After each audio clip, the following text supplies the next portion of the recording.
Okay, so this is my first time going live, so let's see if I can add. Um,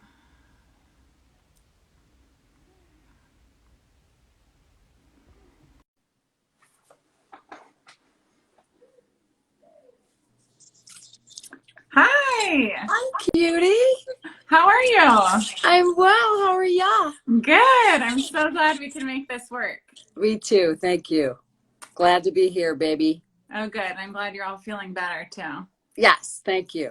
Okay, awesome.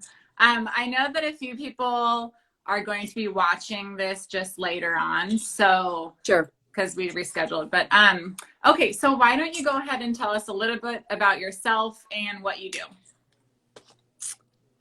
Hi.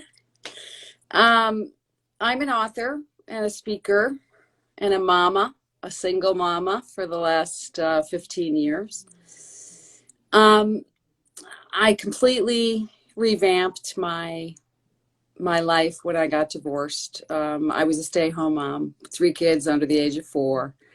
Got divorced when my youngest was six, and started my career. I wrote a book about female friendship, and then I got into sort of the advice lane and got the job on Good Morning America, where I shot from the hip with a lot of heart about the daily trials that we all go through. And then I wrote a memoir about an experience I had in high school, did a TED talk on that. Okay. And I'm working on a sequel to that memoir right now. Also, got hired by Family Circle as sort of the parenting, in-house parenting, everyday life, women, our stuff. I'm one of five girls, one of seven kids, Wow. raised in Chicago.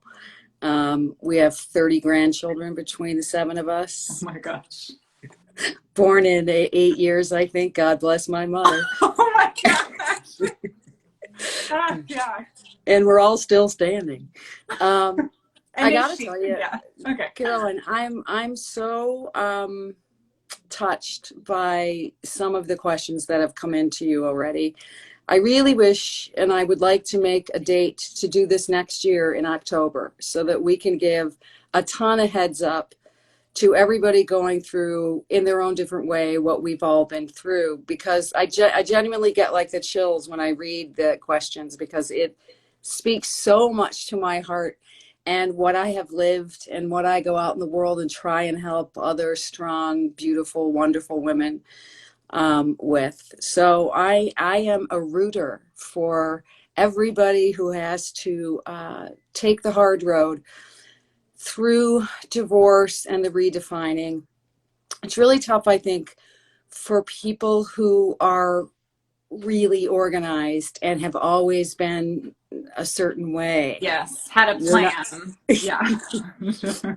This is like the really cool Buddhist call to open your heart and open your mind to that which, in the end, our hearts have to lead us best through the answers to the questions. But it's so critical to have a support group and to be able to. This is clearly one of the millions of experiences where you're positive that not another single person on the planet is feeling exactly what you're feeling, Yes. right? Yeah. So you take it from there. Is that enough about me? Yeah, no, that's great. I was just gonna ask you because for you it's been a little obviously it's been longer. But do you remember your first holiday without your kids? And I read that article, so I don't know if that was really the first holiday or if you could tell us about the first holiday you were by yourself without your kids and how was it? Yeah, really tough. Um, you know, it's still tough. We're at Christmas now, and they leave on Christmas Day and Oh, go to their fathers. That's been happening for 15 years. Does it ever get easier? I think it does. Do our hearts, ever not yearn for them at that time? No. yeah. But I was thinking with a little bit of distance here, you know, as a single mom, three kids under the age of four, and as they grew, the one thing that we all really have in common, divorced or married, is that we are stretched, and we feel so stretched during the holidays. We don't even really have time to turn around and think, what about me? You know, there is just no more what about me. And we Yeah. can bitch and gripe and moan. And the truth is, it took me a while to realize that all the time that I did feel I'd lost for myself in my devotion to my children was sort of organically, the divorce gave me an opportunity to have to take that time and really use it wisely, as though I were back married and wishing I had a minute to whatever. Yes. And so in the general note here, not even just a Christmas note, we have to retrain our brains. We live to mother, we live to nurture, and it is hard to ask a mom of a kid to think of herself. But look at this. You know, when our kids go to their dads, and instead of feeling the feelings we have and being lonely, and this might be the time to say, okay, I'm going to get actually productive and super focused about all the times I've bitched about what I couldn't do, whether you're going to do your own toenails, yes, or go get a wax, whatever you're going to do, that's which is so all the true. things we cannot. Yeah, no, I totally agree. You know, so there's a question on here that isn't there that exact question, Caroline? What Are you talking about the what are some good traditions I can start for myself, or was it? Yeah, no, let's just finish or start with how do I deal with the loneliness when my kids are gone for days at a time? Yeah. We this isn't just Christmas for us, but Yeah. this is something to think about. And you know, it's kind of like sitting in a lecture and hearing someone say something and you go, yeah, right. I can't do that. No way. But ultimately, like I like the far-reaching stuff, just to plant it in our heads that it's not only lonely, it feels viscerally wrong to be without our children, particularly our young children. Yeah.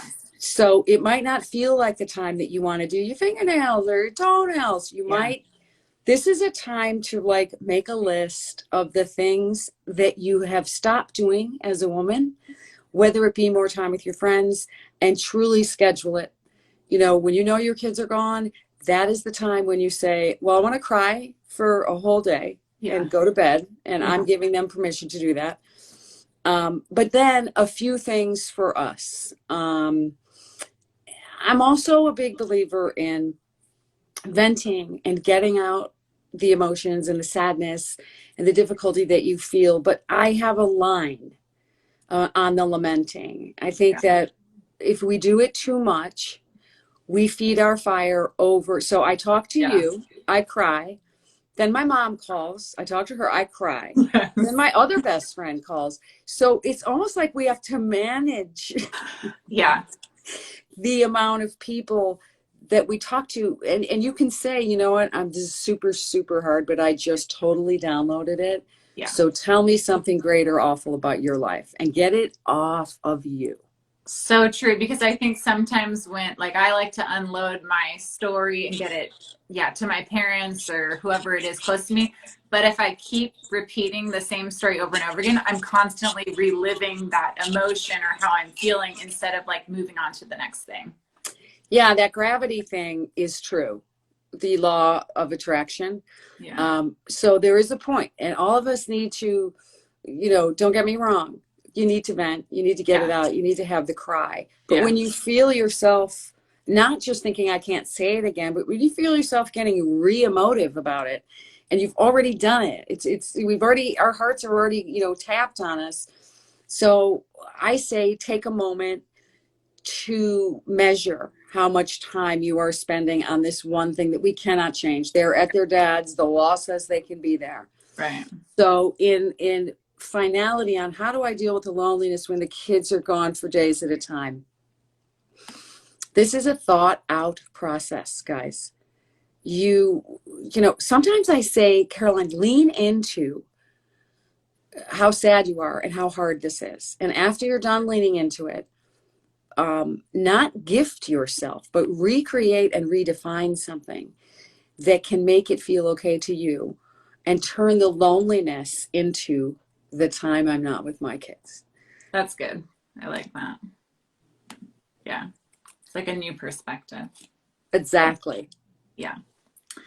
Okay. I'm just going to go back to the top of some of the questions that I had, or that were sent to me. So the next one is about traditions after divorce, related to holidays. And Yeah. should I hold on to old traditions after we divorce, or should I start new ones with my own kids?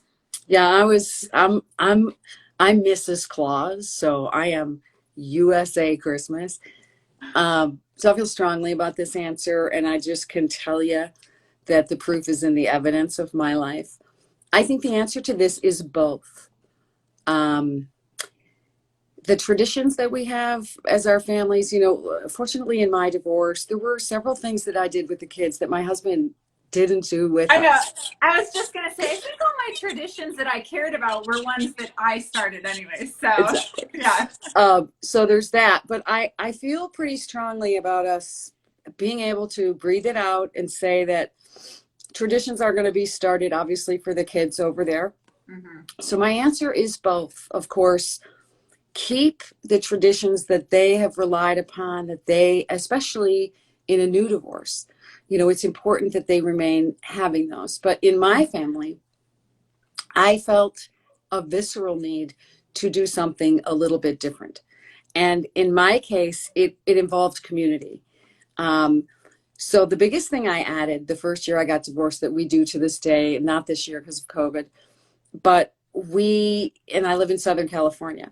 Mm-hmm. So we just invited like all of the kids, like their 4 families, their best friends and their families, and we all meet at the public indoor ice skating rink on Christmas Eve day.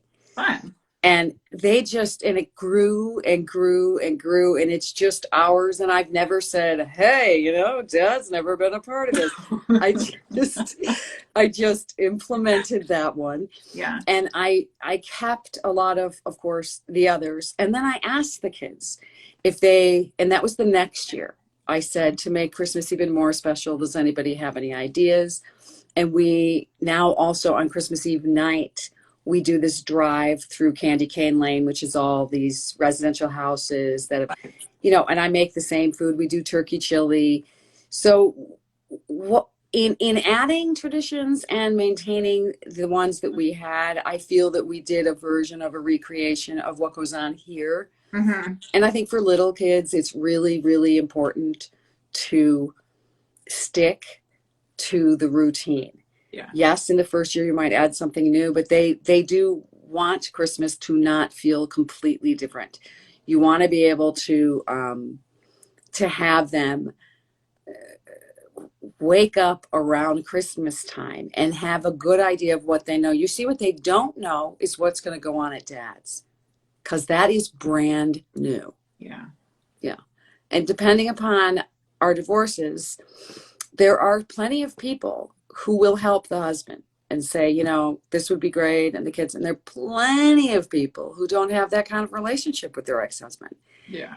And who have to say, you're on your own with it. And rather than getting Scooby and information and blah, blah, blah on the Christmas there, the biggest focus should be on the Christmas here. Yeah. This is what we do. And, that impacts them in ways that we don't talk about. It's in their heart and in their expectation.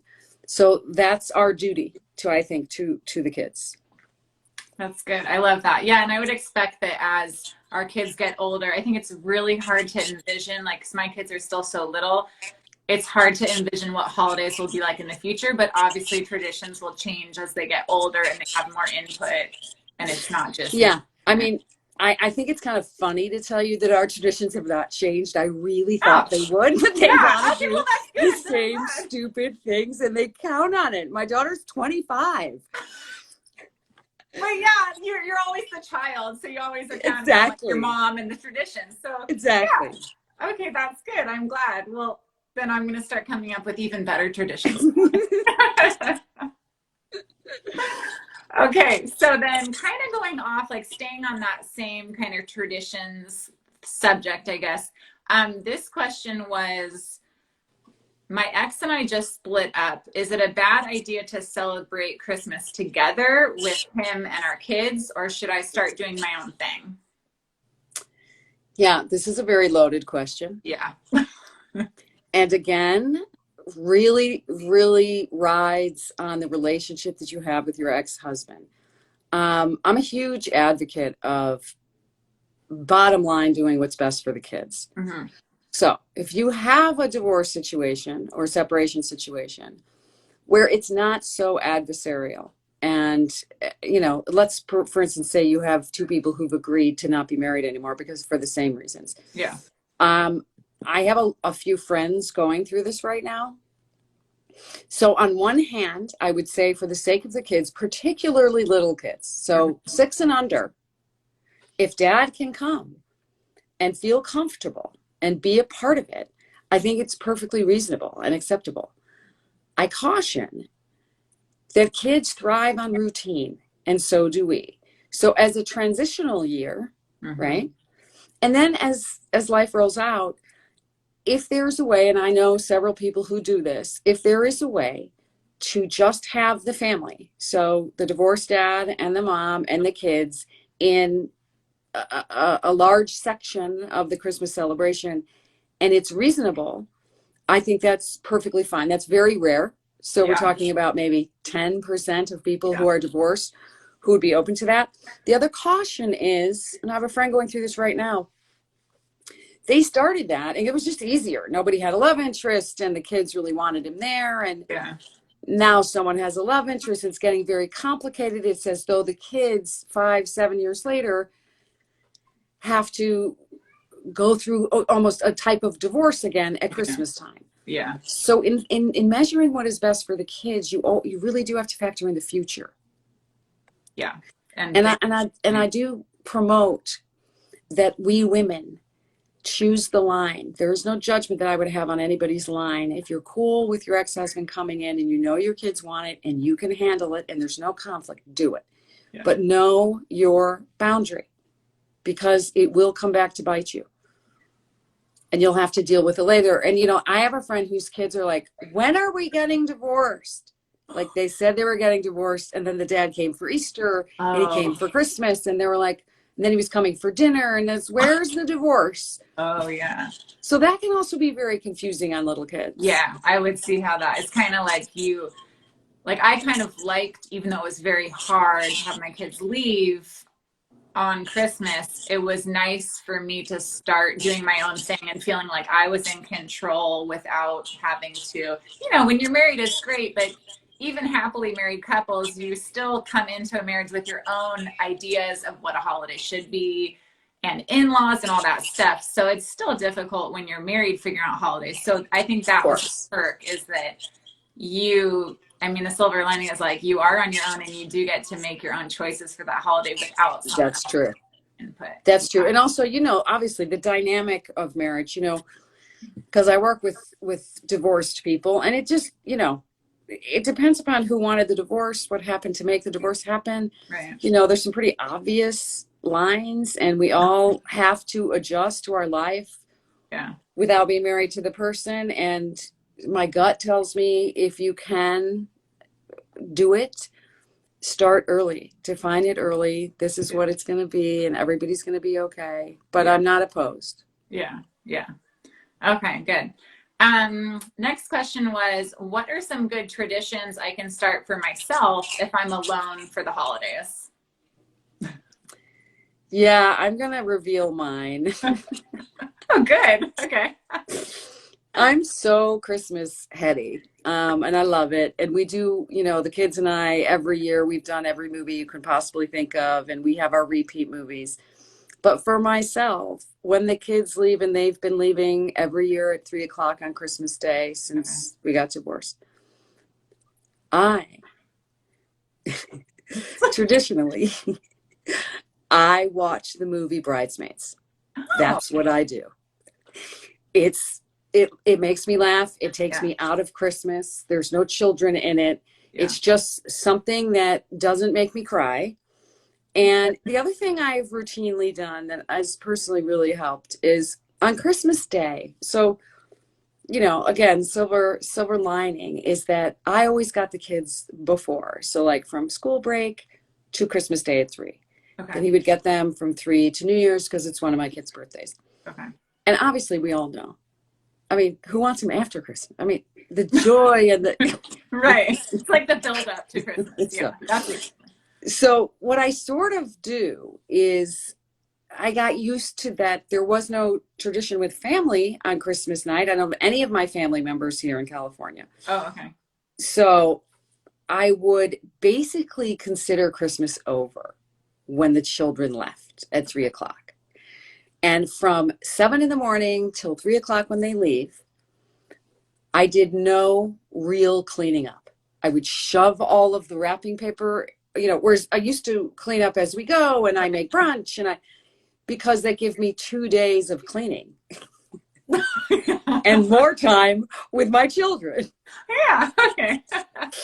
But I think it's a deep thing. You have to sit with yourself and, you might call your best friend if you can. There are other divorced people that I became so much closer to during these times. And Yeah. one of my friends and I were on the exact same schedule, and her kids would leave at 3.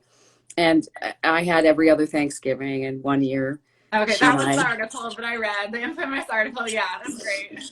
she and I went to the deli and just were super gross and wore sweats and ate the grossest food and read, the National Enquirer because we decided to just lean into how disgusting a Yeah. feeling it was. Yeah.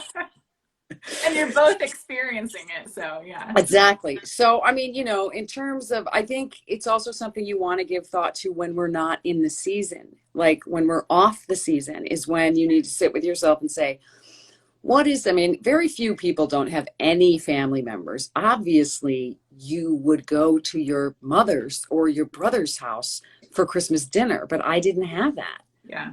Yeah. Yeah. Yeah. I like that though, because I think when you think about it leading up to it, I mean, you have to. I have a really good therapist, and she advised me to like plan out what I was going to do when my kids left, because she said it's going to be really difficult and you won't realize how difficult it is until it hits you that they're gone. So Exactly. yeah. Okay. So the next question was, I feel like my ex has to one up me at the holidays. It drives me crazy. How do I deal with this? Yeah, this is a tough one. If she's listening, I want you to really think about the fact that you've even said that. I say that with love. I think the notion of one-upping, and we can all imagine better presents, better Christmas tree, better whatever. Be very careful who's ever thinking and saying that, because you really, really don't want your kids to pick up on that. And if you could just try and center yourself a little more and believe in whatever it is that you do for Christmas. I hate to say this, but someone has to say it. You can't trump a mom. Sorry. You can try. You can try. You can get a bigger tree and you could get bigger gifts, but they grew in our bodies. And Yeah. she does not have to worry at all about the one-upping. And if she can do it, she needs to come way above this and not partake and not engage and not comment, because we don't want that kind of sportsmanship around our kids. It's not good. Yeah. That's really good. Yeah, because we're two separate parents and we're gonna do things differently anyways, so our kids will see things differently. Yeah. I think. Yeah. So I get it, and it's annoying, but whoever you are, you're way above that. You are the mama. You don't get upped. That doesn't happen. That's true. We're at the top, yeah. Okay. Next one was, my kids come home exhausted from their dads and the holiday feels like a letdown. Any tips? Yeah, I would love more specifics here. Like, does that mean that they're returned on Christmas Day or Christmas Eve? You know what I mean? Because again, we as mothers kind of understand that we rob our kids of the joy of Halloween, anything, Christmas, if they're exhausted. Yeah. And it's kind of like sending them to your friend's house and them going, it's okay, they can stay up till 2 in the morning. I don't have them the next day. So genuinely, if she's not just talking about Christmas Day or like in general with holidays that they come home so exhausted, my first answer would be if you have a reasonable, communicative relationship with your ex. I didn't, so I couldn't have done this, but many people could sit him down nicely and say, here's the thing. I get it, and you can do whatever you want. I'm not telling you what to do, but I'm just asking you. And you might have some reciprocity here with somebody saying, "Oh, yeah, you're right. You know what? They went to bed really late. They normally go to bed at 8, and it was midnight, and that's when we're getting them." Yeah. The second thing I would say, if you can't do that, and you see how tired the kids are, you might have to just implement the tradition of we're having a sleep day. We're hanging in our jammies. Whoever falls asleep wins. Like, get them rested. Because what else can you do? And it's not, and then, here's the gross thing about that also, is that we are not exhausted. We've been counting the minutes and waiting.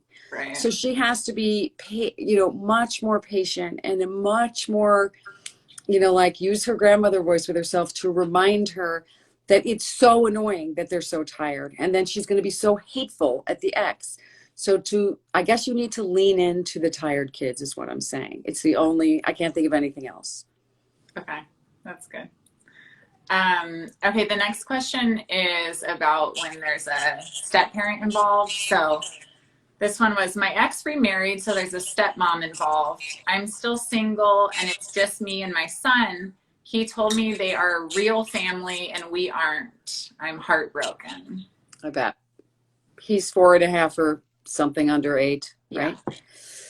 Yeah, I have a couple of strong thoughts about this because that would break anybody's heart. So whose ever heart is breaking, if she's listening, I'm sorry. That's like some of the worst stuff to hear. And my ex got remarried and I did not. The first thing I think she should do, and I tried to do a little of it myself, but it's available. She needs to Google the New York Times best kids divorce book. I want her to start reading books to her son about the different ways that families look. Oh. And implement it in a way that you come back to it at least once a week. It's amazing how curious their brains are. You have to find the right book, like just go through. It's going to be a little bit of homework. And that's a way to communicate to this child without her actually saying anything. Oh, then I do think that she can address this. Now, remember, he's super young. And as every minute that he grows up, he's going to be figuring things out and be horrified that he ever once said that. I promise her that. But if we're going to get technical, real, his father is his real father and his mother is his real mother. So she needs to, suck on that lozenge for a minute. There is no amount of anything that can change the fact that she is his mother. Now, imagine what she's feeling. Yeah. Her husband has found new love, and her little teeny boy is saying, well, that looks right because there's a mom, a dad, and a kid. Yeah. And that's really what he means is that looks right. That's what he's seeing in kindergarten. That's what he's seeing in preschool. So I would really I would focus for the next 6 months on how beautiful it was to have him, to talk about being his mother without saying, I'm your real freaking mother, no matter what happens here. You hear me, boy? Which is what we want to do, right? Yeah. No one's ever taken that role. And you want to talk real? You came out of my body, okay? Yeah. So that is a tough one to hear, but I earnestly think that it's his age. And, who knows? And I'm always paranoid. Who's feeding that? You know what I mean? Like, doesn't this feel like a real family is enough of a feed to a kid that age to go home and say, well, that's a real family. So careful with that stuff. And this really pulls on the part of me that wants to say to everybody whose ex-husband is remarried, who maybe other children are involved, like, it is so critical for us, the divorced, to work our butts off on staying connected and communicative with our kids. It is more important for us than other mothers. We have to know what is going on in their heads and their hearts. They're so malleable. They're so impressionable. It's not taking the higher road if you ignore stuff and stuff is being fed from the other side. It's really, really important to stay connected to the kids. Yeah, that's so true. Especially when they're young. And I think when you're young and you get divorced and you worry, because that is the time that they're still learning everything and figuring it out. Exactly. Yeah. I guess the one thing is that as they, even though it seems more abnormal, like for my kids, I have a kindergartner and a preschooler, you know, and it seems like, oh, there's not very many families that look like ours. But I mean, unfortunately, as they get older, there will be, which they won't see. Yeah. I think, Carolyn, the stats on that are astounding. So, you know, when you start school, you know, it's the honeymoon phase. You have a baby and everybody's married. And Perfect. And then your age kids is about the youngest that I would experience. And my youngest was in first grade. And it was crazy, literally crazy that 6 years later, 50%, you know, so it's not as common to get divorced with a kid so young. And then it literally triples by the time they're in their preteens. Oh, yeah. So you feel so uncomfortable, and like no one else is going through what you're going through. Yeah. Everyone else is like talking about their cars and their family vacations. And you're like, your life has been blown up and you're on this totally weird new path where none of that matters anymore. Like, I know. And it's, you know, by the time they're all getting divorced, it's like, hello, I'm already accustomed. I don't even, whatever. Good luck. Yeah. Got some tips. I can help you out a little bit. Yeah. So, I'm looking at this other one. These are really good questions, I think. Yeah. The other one was the first Christmas on my own, but we kind of went over that. Unless you had more. Well, there's two more, I guess. Yeah, my ex. Oh, it's just me and my. We just did this one. I'm broken. So yeah, the first Christmas on my own in 45 years, and panicking because my daughter's leaves in the morning, and yeah, the all alone for the rest of the day is so much worse in theory than it is in practice. Unless you watch Bridesmaids, and then unless you watch Bridesmaids. Yeah. I was just sort of saying it's hard. The movies are hard. The commercials are hard. If you have something that takes you away, some Victorian, I don't know. You know, I love The Bishop's Wife, but that's Christmassy, and I do sometimes watch that. And then over time, I just got used to it because honestly, it's over the next day. The whole thing is over. Right. And I don't know if your live listeners, if anybody has any questions or any thoughts or any comments, Caroline will read them. Oh, I got another. Oops. Oh, that's a different question. This was finalized a couple weeks ago. Oh, this question just popped up. My divorce was finalized a couple of weeks ago. My ex has a new girlfriend and will be doing the formal introduction over Christmas. How do I help with this transition? My twins are 5 years old. I mean, what is her name? Do you know? Jen. Hey, Jen.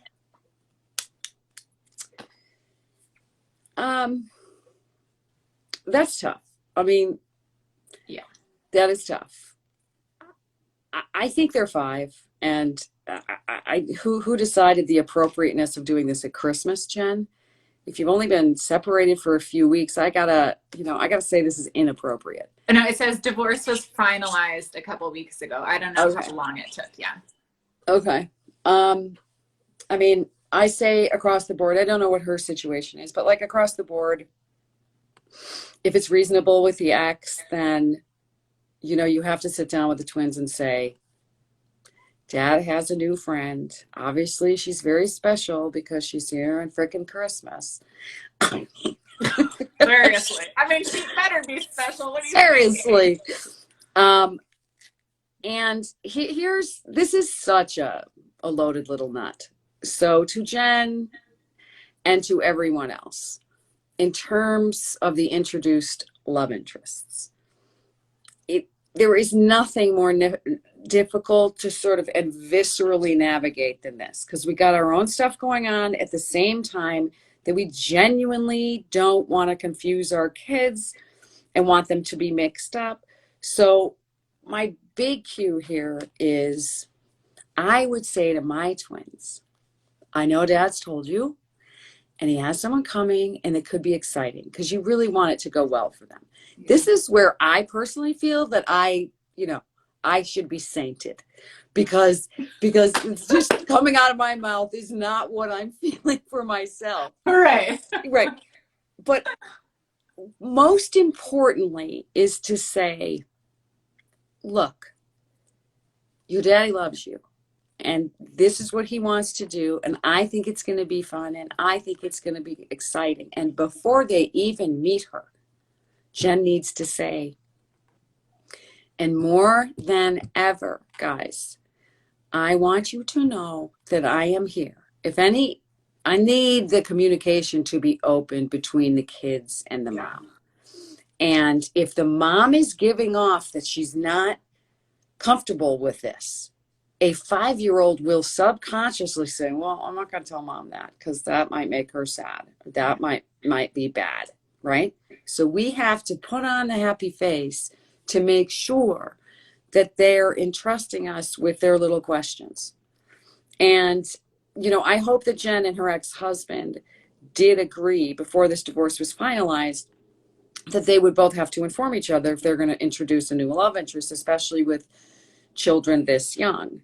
And Jen, it's too late now, but you may have had the opportunity to say 100% fine for you to introduce somebody at this stage in the game.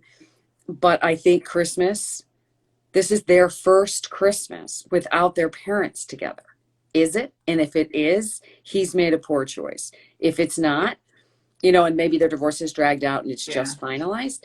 But we can only do so much. And for me, you have to keep your eye on the ball, and the ball are the kids. And 5 is a critical baking time. You have another year. We don't want anything to mess up with the kids and have them misunderstand anything. But I do feel for everybody who has to navigate this, because you're basically navigating for multiple people.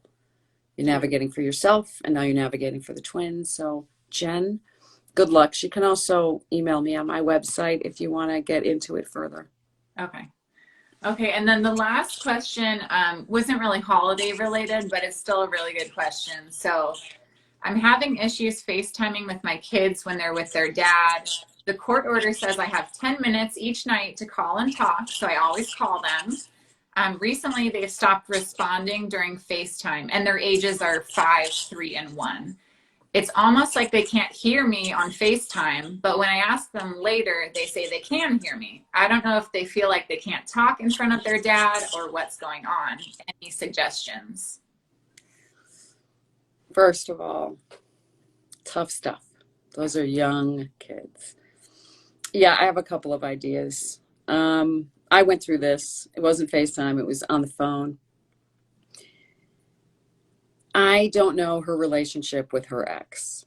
Again, there are guys who would say, obviously the kids are so young that the mom has to dial FaceTime. He has to facilitate this in order for it to happen. That's how little they are, right? So the first pie in the sky hopeful would be to call him and say, it felt like earlier when we were doing this, that they were a little more engaged. It now feels like they're not really listening. Now, if we had her on here, she might say, he does not want me to take advantage of that 10 minutes. She might say that because he's just trying to get it over with. But if she had an amenable guy and she said, look, it kind of feels uncomfortable because it feels like they can't even hear me. Yeah. And to be honest, what's this mother's name? Do we know? Yeah, Stephanie. Stephanie, you know, I know this is really hard. We want to see our kids every night for 10 minutes if we have the opportunity to do so. But in the moment, like when we're talking about this, it probably we need to put the kids first, even though you desperately want to get your eyes on them. It feels to me like unless you have an ex-husband who would say, oh God, I know it feels so weird because they're not talking back. But I don't think she has that, or this wouldn't be the case. Right. In which case, I would speak to my 5-year-old really candidly, just say, can you hear me? But honey, yeah, I would say not just can you hear me when we're FaceTiming, but I would say to my 5-year-old, do you like it when mommy calls you? And that kid may say something like, it's kind of hard. Dad doesn't want us to, who knows? Yeah. Because really what we need to do is make it more comfortable for the children. And for the moment, it might be a better idea not to call every night. Now, I know that's probably what the husband wants, but we have to factor in the kids. And if the 5-year-old, like if the mom just wants to get her eyes on a 1-year-old and a 3-year-old, right? In another 2 years, the 7-year-old will be going into their room and calling the mom and be able to do it. At this point, it's not fair, and the dad probably won't let the 5-year-old go in a room alone and talk to the mother. So it's really uncomfortable. I think custody and courts put stuff like that in place for bigger kids. Like I almost don't think it's and I don't know what her custody split is, probably 50-50, which is super, super hard. I didn't have that. I fought and did a custody battle, blah, blah, blah. But I know how hard it is and how much one would want to get their eyes on their kids. Yeah. But if they're despondent and, who knows what's going on the other side of that? Again, critical to be communicating and having your children believe that they have a 100% open door to be really honest about the emotions they're feeling and the experiences they're having. And she should work it with this 5-year-old, meaning, how do you feel when mom calls? Does it feel funny? Does it feel maybe it's okay? You'll just wait to see me. She really needs to get some feedback. Oh, okay. Yeah. So do you think it gets, as they get a little bit older, it gets easier in that sense? Like they're going to call, or we're able to call them because they can voice that they want to talk to us. And like, it's a lot harder to tell a 7-year-old, no, sorry, you can't call your mom, or you can't talk to your mom. Yeah. It gets easier in one way, Okay. but it gets actually more difficult and conflicting in another because they are older and because they understand. Now they can report, Dad doesn't want me talking to you. Oh, So yeah. that's harder. These little ones, they're so innocent. And earnestly, Stephanie's kids are so young that, by the time they're old enough to understand everything, she and her ex-husband will have this down and it will feel perfectly normalized to her children, rather than if they were 7, 9, and 11. Yeah. Where they can understand it a little bit better. Yeah. Okay. It's like so many different situations that you navigate as you go through divorce, and you think, okay, I've figured out this one thing, and then custody changes, and then maybe the ex changes their views on things, and it's always like you have to refigure things out, especially it seems like in the beginning. Maybe I would assume it's ongoing too. Yeah, and I would say globally, like just across the board, for holidays, for all of our custody time, it's really helpful to remember to lead with the best interests of the children. It's just should be our mantra. I know we sacrifice a lot, but we have to do what's best for the kids. And in conflict with our ex-husbands, no one can argue what is in the best interest of the children. Yes, he might say, disagree, but if you lead with that, meaning I'm not wanting you to introduce this woman because of me. Yeah. I'm wondering if their first Christmas at 5 years old without their parents together, it's a good idea for you to be introducing a love interest. I mean, yeah. Probably not the most thought out choice. Yeah. Yeah. So it's really important for us to kindly and strictly impose our boundaries everywhere that we can in the best interest of our children, because it is we who chose these men. It is we who had these babies. It is we who got divorced. These kids have nothing to do with it. And it is hard. It's hard, but it's doable. And, you know, I probably think we could do this again for people who, and I really would love the people who ask questions to be able to weigh in on the live so that we can help them even more specifically. Oh yeah, that would be great. Because I think, questions do pop up. It's not like the holidays are difficult, but there's always situations, birthdays, and all that stuff that pops up and is hard, especially in the beginning, and especially with little kids in the beginning. Yeah. And I mean, you know, there's always the in-laws are sometimes available. Yeah. You know, to weigh in and to help. And if you have a good relationship with your in-law or not such a great relationship with your in-law, you know, it's really good to have people who can support when you're leading with the best interests of the children. It's an easier get. Yeah.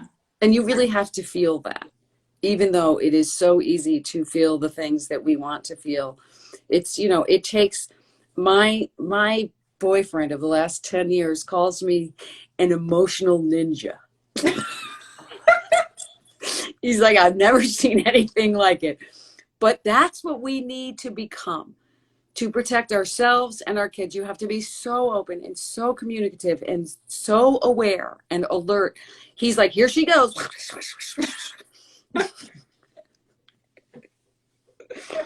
Oh, that's good. But it's true. I think there's always these, I mean, there's so many things that I've learned about myself through divorce, and definitely communication and how to like diffuse situations and how to take kind of the upper or the upper road, whatever that saying is. The high road. The higher road, in a Yes. really hard situation. And I think obviously for all of us as moms, like our kids come first, and we want their childhood to be as normal and smooth as possible, even when they're going back and forth between two different houses. So it's true. And it's also important to remember that, as you know, we truly aren't saints. So as much as we are going to put them first, we are also going to screw that up. So when you can't help it and you lose it, or you know, loud with a boundary or whatever, that's just human. And you just have to say, okay, well, that was, you know, not cool, but I'm tired and I'm divorced and he's killing me. And it's really hard. So at the same time that I say lead with the best interests of the children, we are also human. And if you lose it, you lose it. You just get back up the next day and know that for the most part, you're doing the best job you can for your kids, especially in the first 7 years, honestly. Oh, I mean, that's when the kids are baked. You know, 7 to 14, super fun, but it's different, you know. yeah. It's they're becoming people, they're talking back, and right now, you know, we are their molders between 0 and 7, and this is where narcissism forms. This is where all sorts of the bad stuff that happens forms. And so it's critical for us to keep the kids. That's the ball. Keep your eye on the ball. We're never going to take our eye off the ball, but really when they're little, and you know, the biggest challenge of the century is to try and deal kindly and civilly with your ex. It can be so tough for so many, and it doesn't make you bad. It just makes you human. So we should probably have an ex bitch session at some point where it's just, you know, where we can one up each other on our exes. I'm sure we have a lot of the same stories. Exactly. I mean, I hope that I've been helpful. I do know that you know, when I work with people, I love to be able to very specifically help them. I want them to walk away with something. It's really hard if I don't have them. So if they were watching, and then even if they watch the tape, then they can't write in and ask me. So we have to do this again. Yeah. You know what I mean? Yeah, we'll do it. Yeah. And also, if we do the holidays again, I think, like you said, maybe October leading up to that. Yeah. But I also think it's helpful. I think for me, when everything happened right away, I wanted to hear stories about women who were farther down the line, who, Yeah. you know, their life had been destroyed at the time, but now their life was so much better and they were a survivor and thriving as a single mom. You know, you want to hear those stories so that you know you're going to get to that point too. Yeah, that's so very important, because here's the bottom line. Nobody doesn't get there. You know why? Because we have to. They're our kids. You're That's going to right. make it. Period. Yeah. I mean, you know, it just depends upon how difficult the trek through the mud is going to be. Right. Sometimes you're crawling on your stomach trying to move forward. Yeah. But we do all get there. Yeah. And might even end up stronger, more resilient. And honestly, one of my brothers said to me so long ago, I was like, really? He just said, you know, your kids are going to be so scrappy and resilient from this. That is the true silver lining. They're going to be stronger, more resilient, dealt with difficulty at young ages. And that is true. A better preparation for some of the stuff they might not have been as well prepared for in life. It's really true. Yeah. That was really, a really nice thing that he said to you. Yeah, he's a good guy. Yeah. Good. Well, thank you so much. I would loved love it. to do this again. Yeah. And we'll definitely maybe, I don't know, schedule it sometime soon. Or if I get any more feedback, you know, I'll let you know if I get any more details about some of the questions. Please. And anybody can go to lizpryor.com and get a hold of me. I answer every question that is sent. Okay. And yeah, I really appreciate you reaching out, because this is my group. Yeah, this is great. I mean, your article is such a huge, I mean, I wrote you that email, but that article, like, it just opened my eyes up to what my world was going to be. And I felt like it was written for me. And so I'm so glad to hear that. Yeah. So I'm going to link your website in my link. So anyone who's watching, they can just head over through that link or go to lizpryor.com. Okay. Okay. Well, thank you, Liz. Thank you so much. Merry Merry Christmas. Christmas. Okay. Thanks. Take care, Okay. honey. Bye.